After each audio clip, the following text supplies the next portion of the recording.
নমস্কার। আজকে শিবরাত্রির উপোস, তাই আমি শিবরাত্রির উপোসের জন্য আমি সাবুদানার খিচুড়ি বানাবো।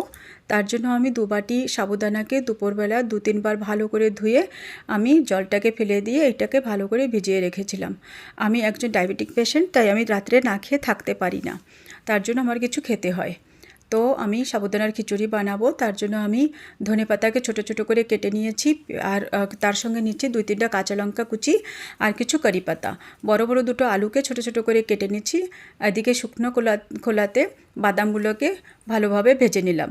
তারপরে এই কড়াইতেই আমি একটু তেল নিয়ে ওতে একটু বেশি করে জিরে দিলাম। জিরেগুলো ফুটে ওঠার পরে ওতে একটু কাঁচা লঙ্কা কুচি আর কারি পাতা দিলাম, আর আলুগুলো দিয়ে একটু হলদি দিয়ে আলুটাকে বেশ ভালো করে ভেজে উঠালাম।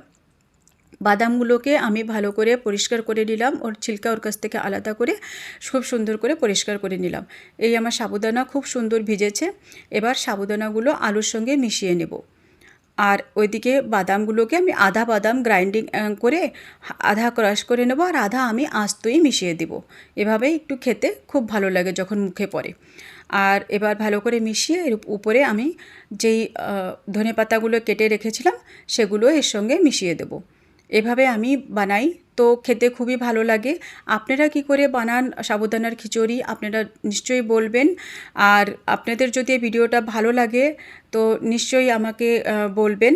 আর ভিডিওটা লাইক অ্যান্ড সাবস্ক্রাইব করবেন, কমেন্টস দেবে বলবেন আপনারা কি করে বানান। আর আপনারা ভালো থাকবেন, সুস্থ থাকবেন।